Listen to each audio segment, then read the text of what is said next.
Hi, good evening. If it is, in fact, evening for you too.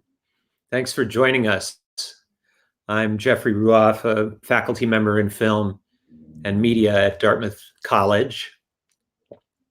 I'm proud to host this Q&A with Dartmouth senior film video makers. The works we'll be discussing were completed under the challenging circumstances of the pandemic. And furthermore, this event takes place under the shadow of a national crisis of police brutality and civilian protests against it.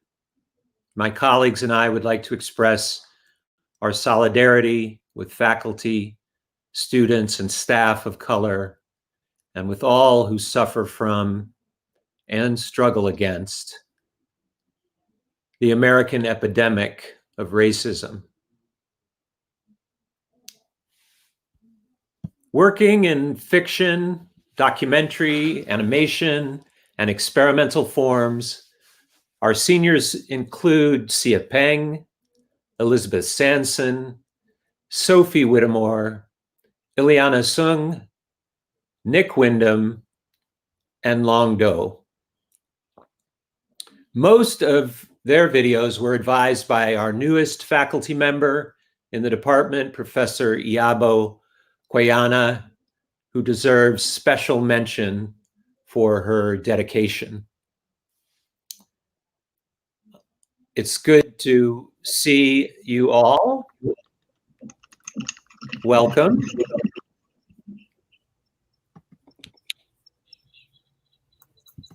I wanted to talk about the long process that you've all gone through of pre-production, production, and post-production, and see which parts of that process you found most rewarding.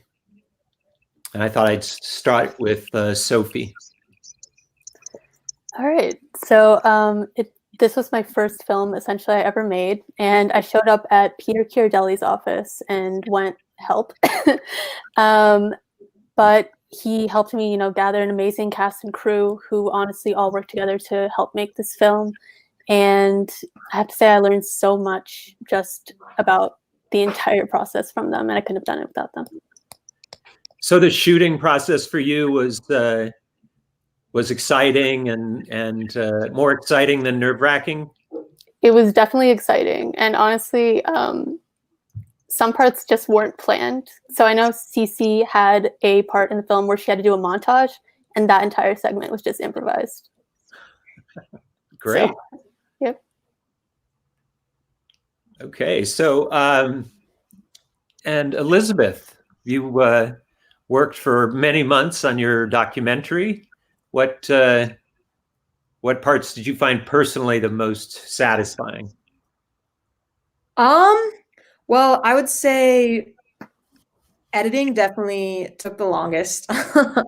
But production, I would say, was the most satisfying, just talking to a lot of the sustainability directors. And I guess you all only saw a few short snippets of them talking, but they were just really inspirational folks who taught me a lot about sustainability and some of the work that they're doing. So getting to talk to them for like an hour and a half, and just how open they were to being interviewed. Like, I just kind of cold emailed them and showed up. The climate researcher, Cameron, I literally just like found a study he'd done and emailed him, and like showed up at his like apartment and interviewed him, and just like how open everyone sort of in like the environmental sector is to communicating and like sharing their research and ideas with the general public to try to facilitate change. I thought was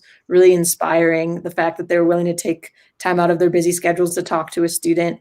And I learned a lot from them. So I'd say that was probably most satisfying in terms of how much I learned, but I do really like to edit. So that was also a great experience to work with so many hours of interview footage and try to sculpt it into a story.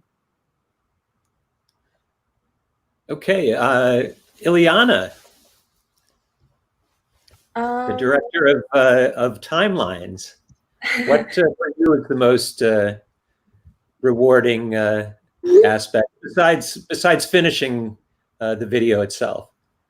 I think the most rewarding part for me was the production, for sure, because especially with the crew and cast, some of them I met this term, that like winter term, but also some of them I've been working with and like have been making films with since last year or like 3 years ago. So it was definitely like very rewarding and a lot of fun. Do you want to drop any names of people you had worked with before? Well, so Long was my assistant director, and he was also in my class last spring, and Sergio, who was my DP, and Eleanor Dooley, who was my audio. I've actually known her since my sophomore filmmaking 1 class, and also Marlo, who was my grip gaffer. She was also in my class last year, and yeah, it was just like a lot of friendly faces and a lot of fun. So there actually wasn't anyone who didn't work on your film? No, actually. So the only person I actually worked on my film with was Eleanor, but everyone else, like, we were in the same class together, so like we're very familiar with each other. Great. Long, did your film have a shorter gestation period than some of the other projects as a result of the online scheduling? It was written while being filmed. I actually changed the script, edit, remove characters on a daily basis. So it's definitely a strange experience, for sure. I'm just very grateful that it turned out the way it did. But yeah. And in terms of pre-production, production, and post-production, do you have? Is there an aspect that most intrigues you? I think editing this film was extremely hard for me because of the limited amount of time that I had on set, and also because I couldn't plan things out on set as I would usually. But yeah, so I think I learned a lot from like the editing process and from the feedback that I've got during that phase. Yeah. Great. Okay. And Sia. Hi. I don't know if you have if there's much of a difference between production and post-production for you, but in any case, since you made an animated film, you can tell us about your favorite parts of working on that. I think my favorite part is probably actually the pre-production. So this project started as the first assignment of a class I took with Iabo, and I was writing an essay reflecting on my name. And it's kind of like a diary. I was writing about like different snippets of like my life, how I had like strange encounters with my name. And then it evolved into the actual project I was doing. So I actually enjoyed the pre-production part most because it's very much like a lot of reflections and reminds me of the acting class I took in the theater department. I thought it's kind of therapeutic in a way that you use your own story as a creative instrument. Yeah, it's expressive in a way that it released a lot of memories or like confusions I had in the past. So I would say that's like my favorite part. So I have the impression that that Long's film was sort of made the way Godard made his films, which were very much improvised during the shooting. Nick, your film, on the other hand, looks like it was written in the editing room. So tell us about that experience and how much you had conceptualized ahead of time. And yeah, so originally it was supposed to be 3 separate music videos that I was going to film towards the end of the winter term and beginning of the spring. But as it sort of evolved, I just kind of like accumulating snippets of full songs that weren't really complete and a lot of fragments of video. And then by the time the pandemic hit and everything, and we couldn't go back to Hanover, I just felt like it kind of warranted a different medium rather than these like more traditional music video, and it just kind of lended itself to be more experimental. So yeah, I think a lot of it too was just editing and a lot of effects and just visuals to try to evoke like these snippets of stuff put together. At the time. So I'm interested in how much your projects evolved in the course of making them. Like you had, you know, maybe an original conception in your mind, and then is that what you ended up making, or did it evolve and change in the course of shooting and editing? And I'll start with Ileana.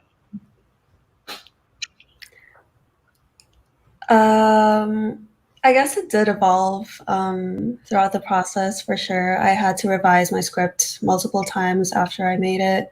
And I think what's special about this project though was that it was like kind of in the same universe as the two other short films that I made during Dartmouth. So in a way it was like, especially for me, it was like an accumulation / evolvement of like the other films all put together as like my culminating final film. So that was cool. So, but from the finished script to the finished film, are there, you know, big changes or characters or scenes who disappeared, or the main through line sort of remained intact?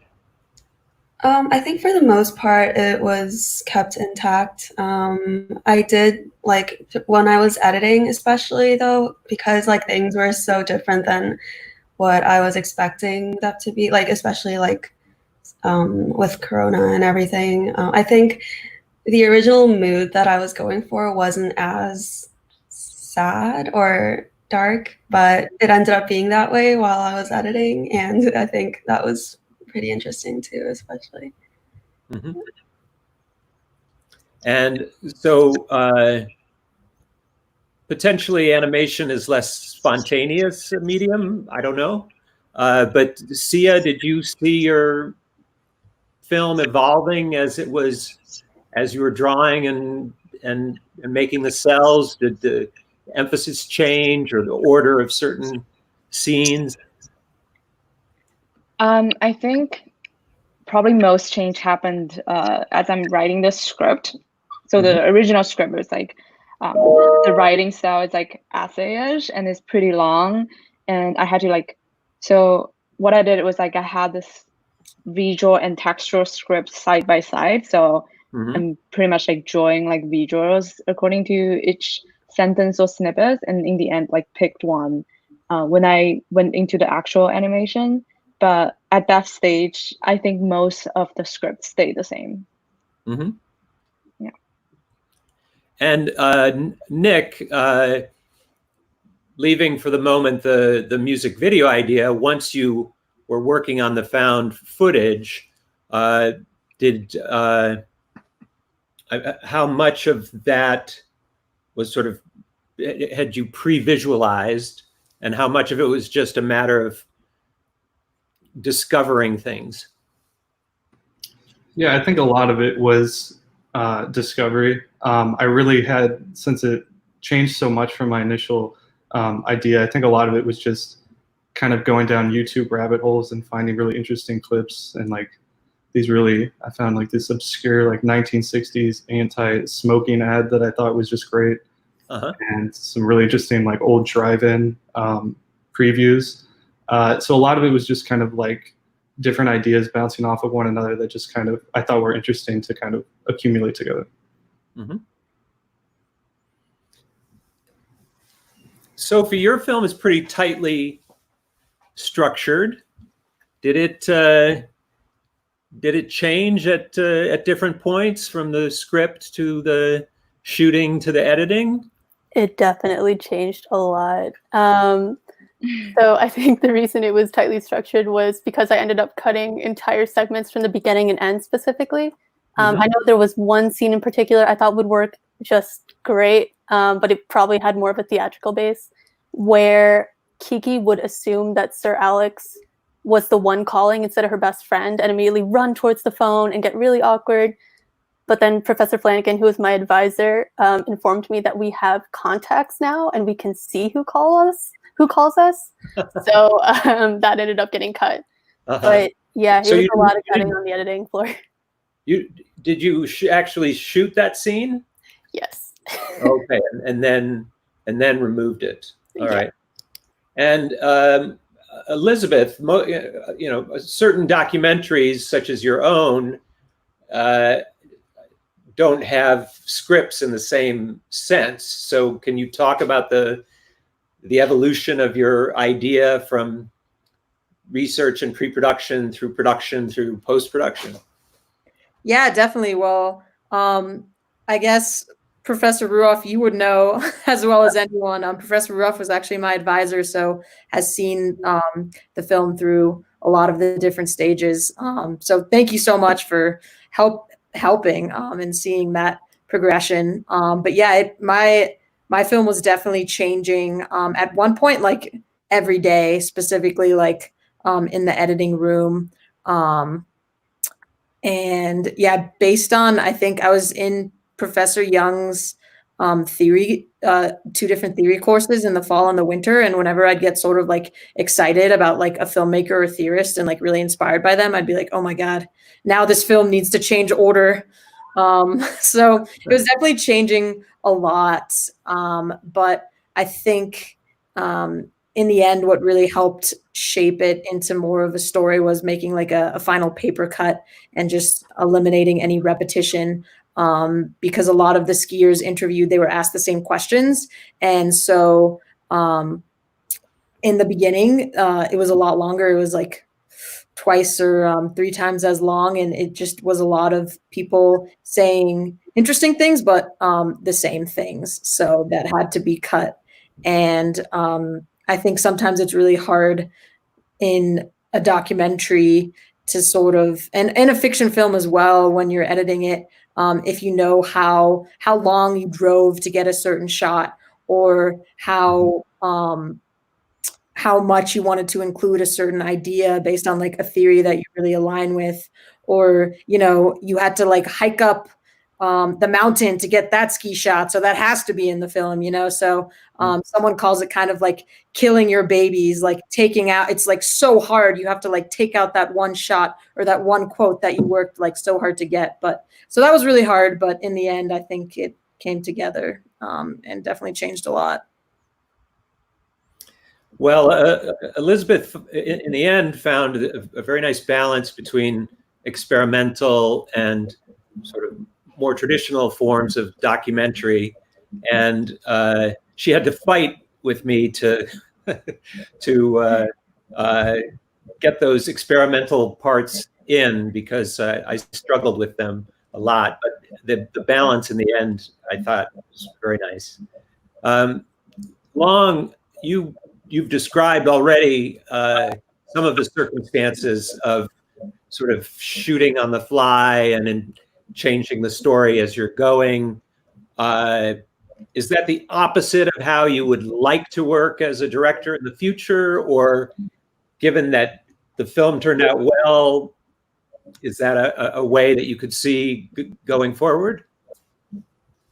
I personally am very anxious before like touching the camera or like getting on set. So normally like I would plan things out very carefully, which is not always a good thing, because that can also limit like creativity, and not like I cannot expect everything to go according to plan. But yeah, I definitely would not attempt this kind of film. Go ahead. Oh, yeah. I don't think I would like attempt this kind of filmmaking again, just because it's just so against like my like my way of having things planned out. And well, even this time, it was not like I came up with like script ideas on the set, but like I also had like like actual script written, but the amount of like improvisation and like last minute decisions were just like were a little bit too much for me in a sense. Yeah. Well, they worked. So at least, what's on the screen works, however painful it might have been. We have a question from Jody Mack for Ileana about, this issue of temporality and what inspired you in terms of storytelling. Cinema, literature, something else? I think I get inspiration from everything, like definitely cinema and definitely literature. But for this one, I think the whole idea, like the basis of it, stemmed from one of my conversations I had with one of my best friends. We were just talking about like life and like growing up, but yeah, that's where I got the inspiration for this. And then I added in some aspects of a short story I wrote for my creative writing classes, and it just all came together into this piece. Yeah, beautifully. So we have a question from, I was going to use a question from Paul for Nick, who will join us from off screen, and about Professor Young is thinking of your project, Nick, as kind of a soundscape, and he's wondering about the relationship of image to sound, and if there's a sense in which sound had a kind of priority in the project. Yeah, I think sound definitely had a priority because of, initially the vision of it was just to sort of create 3 songs or pieces of music to then create the visuals on top of. But since that kind of didn't work out as the original plan, I think me piecing together all these snippets, I created the pretty long audio file first that I then chopped down to all the different parts together. And then once I had done that, I then thought of like what should accompany each of the pieces. So I think that it definitely exists as a soundscape at first, for sure. And then it just kind of felt a bit spontaneous, just trying to come up with different visuals and ideas for it. And I wasn't able to do everything that I wanted, just as far as like resources. I had wanted to use more effects or After Effects or sort of extreme sort of visuals, but with the limitations of just Premiere and everything, I'm pretty happy with how it turned out. So I wanted to ask about collaboration. Depending on the nature of the project and the medium that you choose, film can be an intensely collaborative medium. Certainly in the credits of a number of your projects, we saw that. And so I'm just wondering, if one or another of you would like to take up that issue of what it was like collaborating. Was it lots of free pizza, or how did you manage that? And this, Long or Sophie, you had sort of maybe more collaborative projects in terms of cast and crew than the others on screen.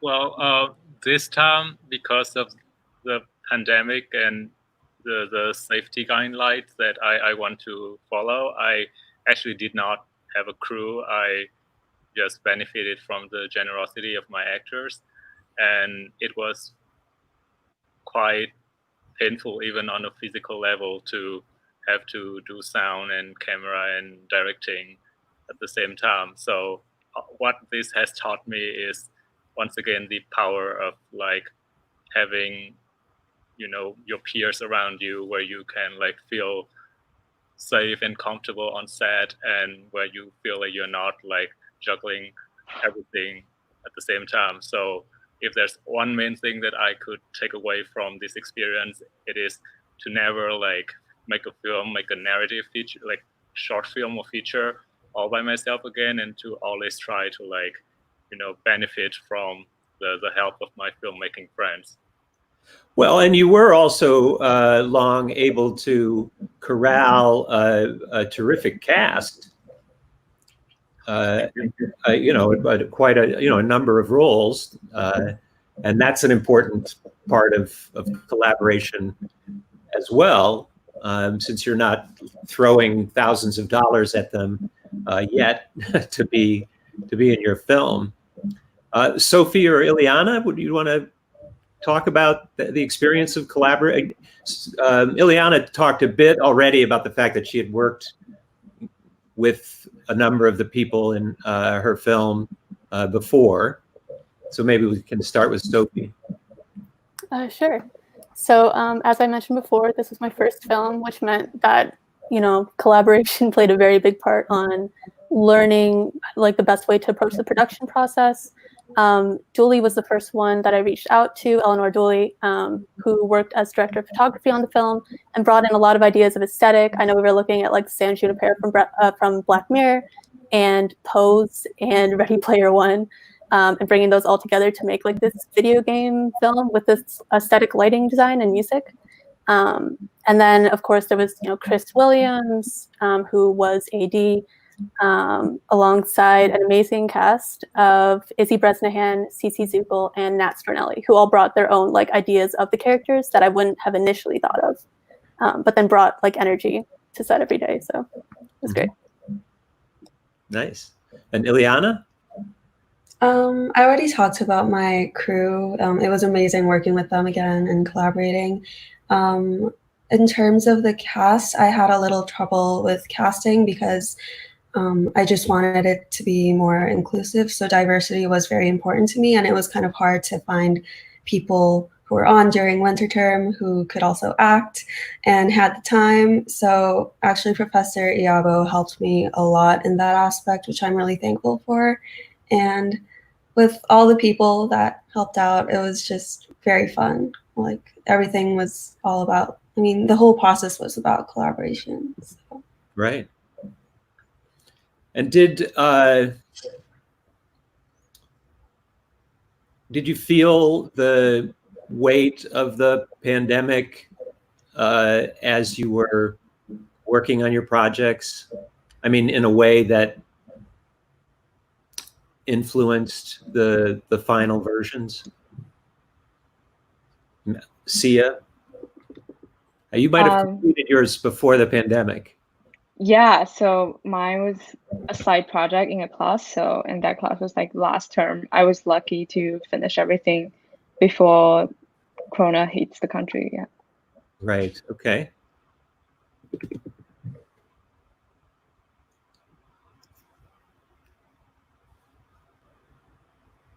And Nick, clearly, yours was sort of in maybe more than any of the others, a kind of direct response to it. Yeah, I think so. Definitely just the fact that it got altered so much, and just kind of using the tools that were most available, and just kind of, you can edit anywhere. You don't need necessarily the collaboration that filmmaking so greatly fosters, but it was very much just an editor's project at the end of the day. Mm-hmm. And what advice would you have for your fellow student filmmakers going forward who are still at Dartmouth?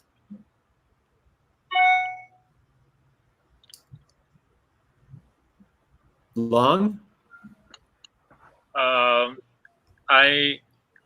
So in addition to like, always like collaborate and like try to learn from each other, I think just like continue like watching things is important. I think especially like in the next year or so, like we're not sure like how life will be, and like most of us might still have to like stay at home and take online classes. So there's plenty of time to watch and stream and learn from like films that have been made.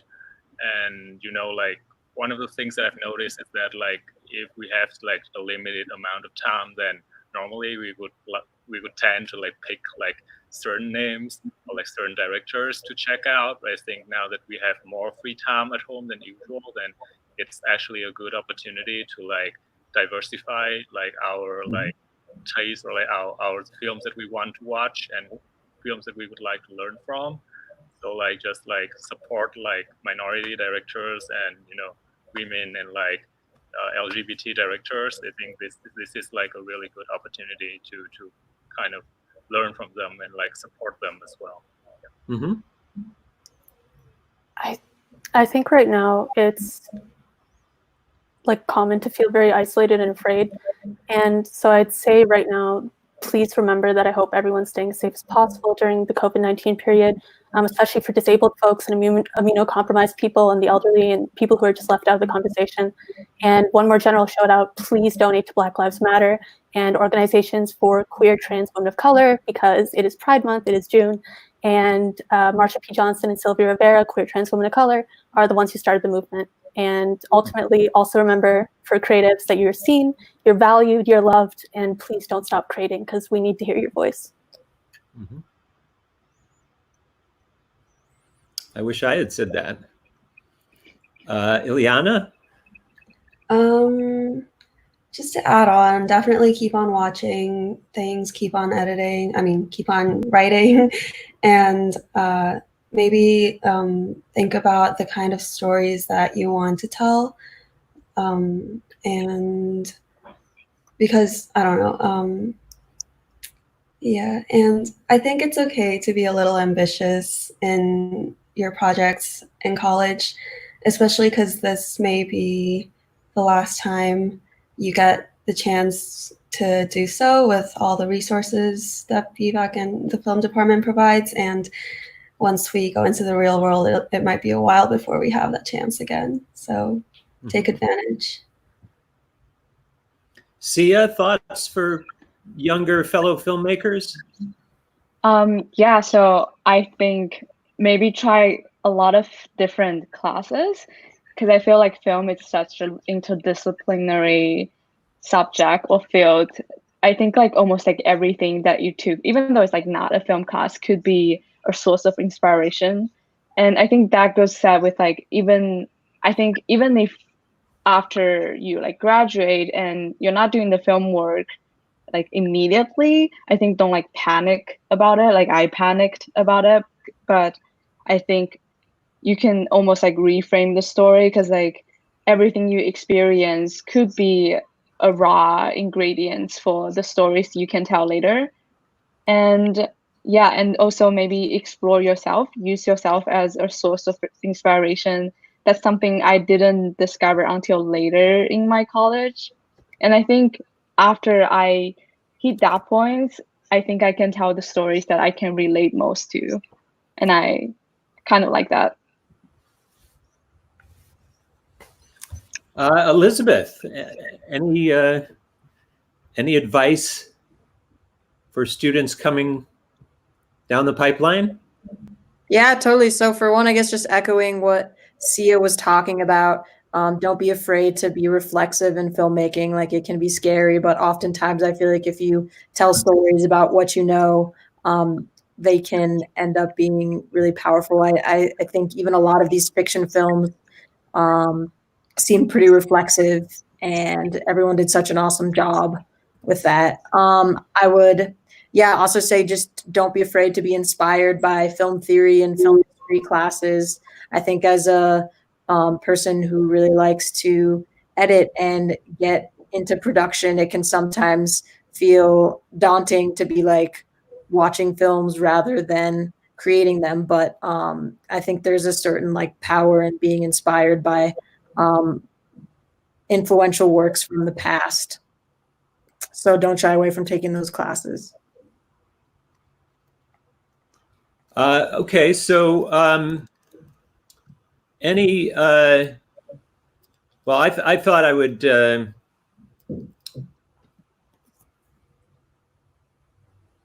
following Long's advice, I thought I'd recommend the Korean film Burning by Lee Chang-dong. It's a remarkable adaptation of a Murakami short story. I think it still should be on Netflix. And I thought I'd ask you all if there are any, recent, it doesn't even have to be recent films, but films that you would recommend for others to watch. Nick? Yeah, I think right now, more than ever, especially watching films from Black filmmakers is especially important, minority filmmakers as well. Malcolm X I've recently seen was fantastic. Also just trying to, I guess, get a better appreciation or vision of either historical moments or just stories that need to be told. Mm-hmm. Yeah, Spike Lee has a new film, right? It's coming out. I don't remember the title. Anyway, Elisabeth, yes. Oh, I was just gonna say I totally agree with Nick, and LA 92 is like a fantastic kind of encapsulation of history and protests, and would recommend. Mm-hmm. Okay, Ileana, what have a film you'd recommend to your cohort and others? I've also been watching a lot of films made by or about Black people, and I think most recently I rewatched The Hate U Give, and yeah, it was just painful to see police brutality on screen as well. And the movie was made like 2 years ago, and I think 2 years ago, but it's just, I thought it was just very disheartening that nothing really has changed. So. Sia? Yeah, so I think last week I watched a film on Netflix called The Half of It by an Asian director. I think it's a really refreshing comedy about the youth that I would recommend. Mm-hmm. Do you remember the title? The Half of It. Oh, okay, thanks. Long? Yes, so thank you for recommending Burning, which is definitely one of my favorite films 2 years ago. I'd recommend another film available on Netflix right now, Atlantics. It's by a French Senegalese director, Mati Diop, and I think it's just like an amazing hybrid film that combines both. It's primarily narrative, but it's also inspired by a documentary that the director made like 10 years ago. And I think it's just such a tightly controlled and imaginative and unpredictable kind of filmmaking. So it's on Netflix. I've been recommending this film to everyone I saw in the past 6 months, and I still feel like it's quite underrated. So. Great. So let's Yumi Naruke, who spoke earlier this afternoon, talked about her next project, which is sort of about a documentary about life in the pandemic era.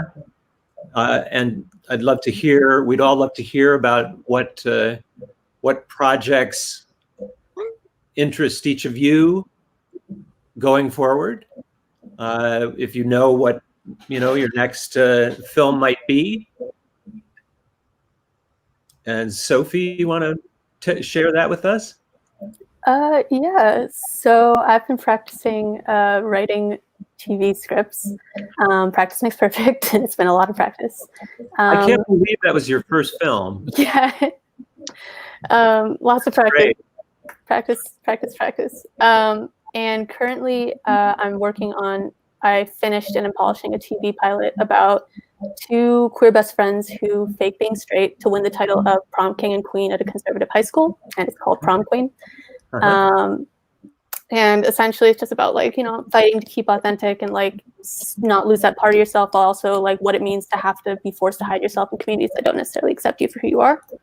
And then anything of sex education in there, or definitely inspired and found family from Pose. So okay, I love those series. Sorry, I didn't mean to interrupt. Oh no, you're good. And Ileana, a new project that you're working on? So I started writing a script for a feature movie, I think, that was inspired by this Corona situation. I was actually living with a group of my friends in Colorado, so I got lucky, but they're the ones that that lit this inspiration, and I don't know. I'm still in the process of writing, but we'll see how it goes. I think we read a Culminating experience proposal about two women in college who have a one-night stand and then find themselves stuck together for the duration of the epidemic. And so it's a one-night stand that turns into a longer than anticipated engagement under very specific circumstances. I forget who proposed that. Elisabeth, the next move? Yeah, so actually I have a family friend who's a doctor, and I've been having her for a few months now send 3 vlog style videos per week, what she been up to, how is COVID sort of progressing. And I think that'll be interesting, and she's actually gotten really into it, so I think it might keep up getting videos for another year about to just see kind of how her life is progressing with COVID and the response sort of in hospitals. And she's also been going to the protests and stuff. So yeah, the original idea was to kind of try to I guess respectfully parallel the reactive response of the pandemic to climate change, and emphasize need for more proactivity moving forward. But it's actually, I think, turning more into a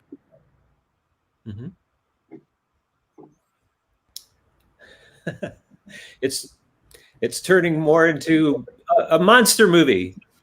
Yeah, it's lots of footage, but yeah, I'm grateful that she's helping out with that. Good. And Longdo, are you bubbling over with projects you want to make, or just in incubation, watching other people's classics? Or so yeah, I mean, I just sent Peter the final cut of my film 5 days ago. It would be unreasonable and greedy of me to try to create something new. But in the past few weeks, as I edit this film, I've also thought a lot about the idea of our attention span these days, and how easy it is for us to feel traumatized or uncomfortable or angry in a short amount of time, and then forget it and then move on to the next thing. And I feel with the rise of social media forms like the 24-hour Instagram or Snapchat story, or the 140 character tweet on Twitter right now, our attention span is just getting shorter and shorter. And I feel there is potentially a story to be told there either explicitly or in the form of allegory that kind of dramatize like what can go wrong when we have such like intense emotions, but in like such short duration, and like how can we like make changes if we can only pay attention to things when it's like, you know, cool or trendy or easy to notice or remember, and then forget about it when there's something else that comes in our way or in front of us. Yes, yeah. And Sia, what would you like to work on next, or what are you working on? So I don't have a specific project in mind right now, but I definitely want to go back to shoot live actions because I miss being on set and miss like having other people's working on them together. I think if I were to work, like my next project's probably gonna be related to maybe like my parents or something related to like my culture a little bit more, but no specific story in mind yet. And okay, but that would be a fiction as you're imagining it?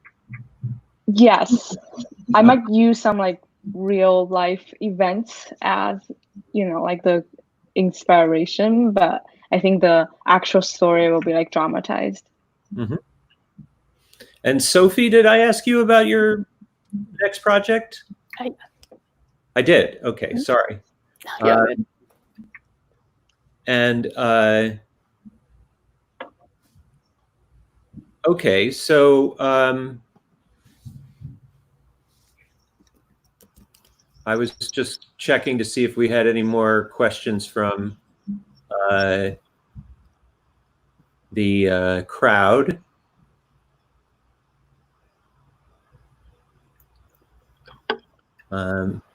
Lots of congratulations.